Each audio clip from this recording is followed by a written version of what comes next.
Clean and green trust ने अपनी स्थापना के 10 वर्ष पूरे होने पर एक विशेष कार्यक्रम का आयोजन किया।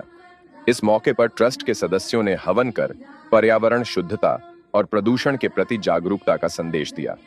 कार्यक्रम में पर्यावरण से जुड़े कई महत्वपूर्ण पहलुओं को उजागर किया गया।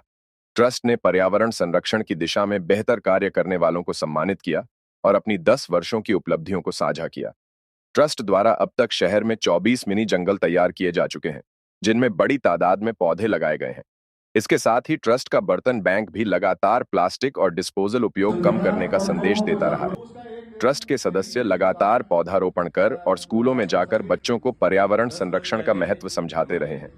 इस अवसर पर पर्यावरण के क्षेत्र में सराहनीय कार्य करने वाले दलबीर सिंह देशवाल, रिटायर्ड एसडीओ मुकेश कुमार, प्रेम प्रकाश, सुशील अग्रवाल, सतबीर रेडू, पूर्व पार्षद वजीर राठी, राष्ट्रदेवी, राजबाला, युजवेंद्र सिंह, विजयपाल, राजबीर, कुलबीर, विवान विराज और शिवकांत सहित कई लोगों को सम्मानित किया गया। ट्रस्ट सदस्यों का कहना है कि आने वाले समय में वे पर्यावरण के प्रति जागरूकता फैलाने तथा पौधारोपण जैसे कार्यों को और अधिक गति देंगे। संस्था की मैं काम बताऊं तो शायद आप लोगों को रिफ्लेक्ट हो चुका होगा जो हमने काम किया। शिवाजी ने बताया, हमने कुछ जंगल क्रिएट करे हैं, पेड़ लगाए हैं, सफाई व्यवस्था में ध्यान दिया है। बर्तन बैंक एक बहुत अच्छा कंसेप्ट है। कितना कार्बन क्रेडिट हम इकट्ठा करते हैं आप इमेजिन नहीं कर सकते। तो ये सब बस मैं थोड़ा सा डिफर इसमें करता हूं कि जो मेरा पोटेंशियल है या जो आप सभी साथी बैठे हैं यहाँ हमारे बुजुर्ग बैठे हैं, बस हम आज ये एक एनालिसिस करें कि क्या हम अपने पोटेंशियल के अनुसार कर रहे हैं। जो परमपिता परमात्मा ने हमारे को जो एबिलिटीज दी हैं उतना हम कर रहे हैं क्या। मैं आज डॉक्टर बना हूं, सचिन भाई सीए बने हैं, इंजीनियर्स बने हैं लोग, कोई आर्मी में है, प्रदीप भाई मेट्रो में है। वो हमारे जीवन का उद्देश्य नहीं है। हम बड़े हुए, शादी हुई, पैसा कमाया, फिर हमारी मृत्यु हो जाएगी, वो हमारा पैशन नहीं है। It is something else.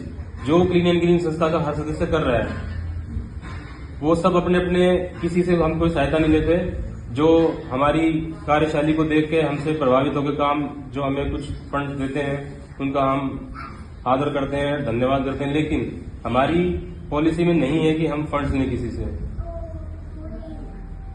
तो जो सब हम कैपेबल हैं अपने अपने प्रोफेशन में, अपनी सैलरी सभी की आती है, हम सब काम करते हैं। लेकिन क्योंकि वो पैशन है हम सभी का, वो हमारा मीनिंग ऑफ लाइफ है। और ऐसे में आप सभी का भी है। आप सोचो, क्लीन ग्रीन के अगर 20 सदस्य इतना कर सकते हैं, अगर इस देश का, इस विश्व का प्रत्येक व्यक्ति इस थीम से जुटे कि एटलीस्ट अपने लिए साफ करें, अपने लिए काम करें, जितना उसे गंदा किया है उतना करें, तो इस विश्व की स्थिति कुछ और होगी। एक बहुत ऐसे डाटा है, मैं आपको बताना नहीं चाहता कि आप सोचेंगे कि इतने अच्छे दिन पे मैं आपको डरा रहा हूं।